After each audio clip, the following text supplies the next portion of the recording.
मनीषा गुप्ता बात करेंगे कच्चे तेल की, जहां पर कल देर रात 3% की गिरावट के साथ अब हम 90 के काफी नीचे कारोबार कर रहे हैं। 87 की तरफ मुड़ता हुआ अब यहां पर कच्चा तेल। साथ ही बात करेंगे यहां पर कॉपर की, जहां पर तेजी बरकरार है। अगर आप भाव देखें तो 15 महीने के हाइस पर है और फंडामेंटल्स तो ऑन द स्ट्रॉन्गर साइड हैं ही, लेकिन जिस तरह का सीएफटीसी का डेटा आया है वो दर्शाता है कि सीएमई और एलएमई में मनी मैनेजर्स की जो लॉन्ग पोजीशंस हैं वो 2018 के बाद सबसे ज्यादा स्ट्रॉन्ग है, यानी कि जो स्मार्ट हॉट मनी है वो भी अब यहाँ पर कॉपर की तरफ आती हुई। साथ ही बात करेंगे यहाँ पर ऑयल मिल्स की, जहाँ पर अब रिकॉर्ड एक्सपोर्ट्स के नंबर्स देखने को मिले हैं। क्या है इसके रीजंस और क्या इंपैक्ट्स रह सकते हैं, उस पर भी करेंगे चर्चा। लेकिन शुरुआत यहाँ पर कच्चे तेल से कर लेते हैं, क्योंकि काफ़ी कुछ यहाँ पर बनता हुआ नजर आ रहा है।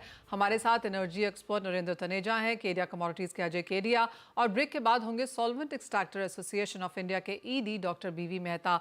लेकिन हम आपको पहले सुनाते हैं कि हमसे एक्सक्लूसिव बातचीत में एनर्जी एस्पेक्ट्स की founder and director of research Amrita Sen ने कच्चे तेल के प्राइसेस और डिमांड के बारे में क्या कहा।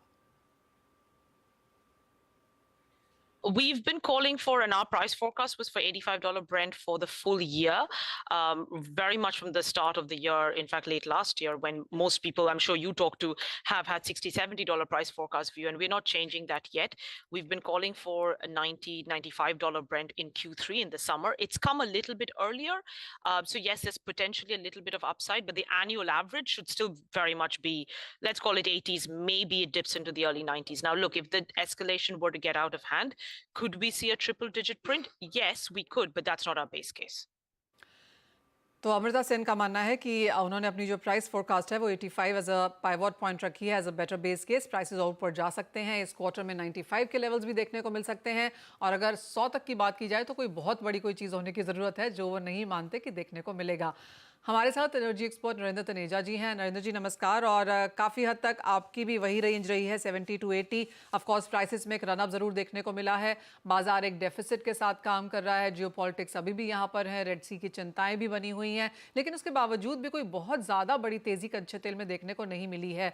अब जिस तरह की बड़ी मुनाफा वसूली 3% की गिरावट हमने कल बनते हुए देखी है, वॉल्टिलिटी के हिसाब से आप उसे कैसे देखेंगे? नहीं देखिए, हम अगर डिमांड एंड सप्लाई के हिसाब से चलते हैं तो कोई वजह नहीं समझ में आती कि $80 से ज्यादा तेल की कीमत हो। ब्रेंट जो है 80 के ऊपर हो, उसकी कोई वजह नहीं है। आईईए ने, जिसने अभी 5 दिन पहले ये कहा कि भाई किसी तरह की जो डिमांड है वो बढ़ जाएगी, उसको उनको वैसा नजर नहीं आता। इसी आईईए ने 2 महीने पहले कुछ और बात कही थी कि शायद डिमांड बढ़ेगी। तो आपको ऑयल के अंदर कोई बहुत लंबा प्रोजेक्शंस करना या प्रेडिक्शन करना कोई बहुत समझदारी नहीं होती है। लेकिन आज की जो हालात है, जिस हिसाब से हम देख रहे हैं, चीन का डेटा कुछ पॉजिटिव है, लेकिन उसके बावजूद अगर पूरे पृथ्वी पे आप देखते हैं तो $80 से ऊपर तेल होने की कोई वजह नहीं, क्योंकि कहीं से डिमांड बढ़ जाएगी ऐसा नजर नहीं आता। सप्लाई साइड में बातें हुई हैं, चिंताएं हुई हैं, एंग्जाइटीज हुई हैं, लेकिन डिसरप्शन नहीं है, कहीं भी तेल का डिसरप्शन नहीं है। जो ग्लोबल सप्लाई सिस्टम है, एक आध इधर टैंकर रुक गया हुआ है, लेकिन कोई मेजर कोई सप्लाई डिसरप्शन किसी तरह का नहीं है। डिमांड बढ़ नहीं रही, आईईए भी कह रहा है, ओपेक भी अंदर प्राइवेट में यही बात कह रहा है। और दूसरी तरफ जब सप्लाई डिसरप्शन नहीं है तो कीमत किस वजह से ऊपर जाएगी। इसलिए जो अभी हमने देखा, जब 90 और 80 88 वगैरह की जो बात हो रही थी या पहुंच रहा था, वो एक मार्केट का रिएक्शन था। लेकिन अब मार्केट को ये समझ में आता है कि इजराइल और ईरान के बीच में तनाव जरूर है, लेकिन इन दोनों देशों के पीछे जो ताकतें हैं, इजराइल के पीछे अमेरिका है, यूरोपियन यूनियन है, ये नहीं चाहते कि वहां पे ये युद्ध एस्केलेट हो।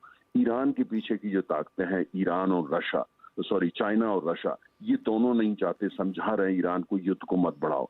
हाँ, इतना जरूर है कि इजराइल जो है वो बदला लेगा, हमला करेगा ईरान के ऊपर, ये तो पक्का है।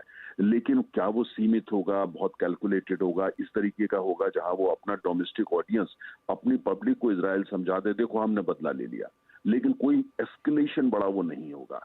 मुझे ऐसा लगता है बदला जरूर लेगा, थोड़ा बहुत उससे मार्केट में हरकत भी आएगी, थोड़े समय के लिए तेल एक बार फिर ऊपर की तरफ जाएगा, लेकिन वो कोई सस्टेनेबल या स्थायी होने वाला नहीं है।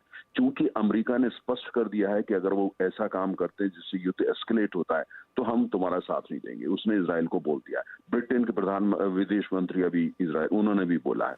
तो इसलिए मुझे ऐसा लगता है कि डिमांड बढ़ नहीं रही, सप्लाई डिसरप्शन है नहीं, मेजर एस्केलेशन होगा ऐसा नजर नहीं आता।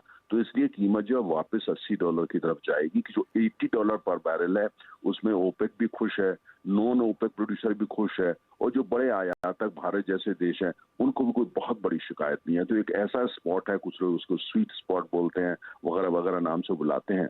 लेकिन मेरा मानना है कि अगर आप कोई मेजर जियोपॉलिटिकल ट्रिगर को हटा दें, इजराइल कोई ऐसा काम कर दे जो उम्मीद नहीं है, जो तो बात अलग है, वरना जो है कीमत जो है वो $80 की दिशा में वापस जानी चाहिए।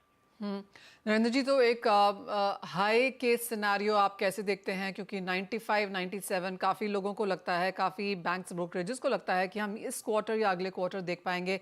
समर ड्राइविंग डिमांड भी अब यहाँ पर आती हुई नजर आएगी। ऑफ कोर्स एक जैसे आपने कहा कि इन्वेंट्रीज काफ़ी ज़्यादा हैं और ऐसी कोई बहुत बड़ी चिंता की एक्सपेक्टेशन नहीं है।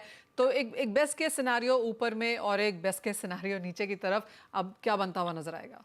देखिए, हमको मनीषा ये समझना होगा, तमाम जो संगठन होते हैं जिसमें हेज फंड्स हैं, बैंक्स हैं या कंसल्टेंसीज हैं या एनर्जी एस्पेक्ट जैसे अमृता वगैरह की जो कंपनियां हैं, सभी लोग मित्र हैं। लेकिन ये है कि इन लोग, ये सब कमर्शियल ऑर्गेनाइजेशंस हैं, ये एक इनका नजरिया अलग होता है, इसमें अपनी बॉटम लाइन ये देख रहे होते हैं। मेरे जैसे लोग की कोई कमर्शियल ऑब्जेक्टिव नहीं है, ना कोई बॉटम लाइन देखते हैं।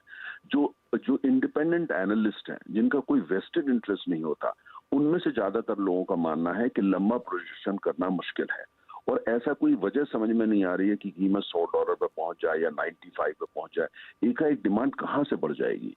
सप्लाई साइड आप देखिए, कोई ऐसी दिक्कत नजर नहीं आती है। गोयाना एक बहुत बड़ा जो है तेल का प्रोड्यूसर के रूप में उभर रहा है। अंकुश लगाने की बात थी, वो अंकुश जो है वैसा कोई सक्सेसफुल हो नहीं पा रहा है। रिन्यूएबल एनर्जी की बड़ी बात हो रही थी, रिन्यूएबल एनर्जी, लेकिन ठीक है वहां तरक्की हो रही है, लेकिन ऐसा नहीं है कि वहां चुनौतियां नहीं है, तमाम कंपनियों को घाटे हो रहे हैं। ऐसे हालात के अंदर तो मुझे लगता है कि जो कीमतें कोई ऐसी जगह पहुंच जाएंगी जो भारतीय जैसी अर्थव्यवस्था को परेशान करेंगी या विचलित होना चाहिए, तो वो अभी मुझे डिमांड सप्लाई के सब मार्केट के हिसाब से तो नजर नहीं आता।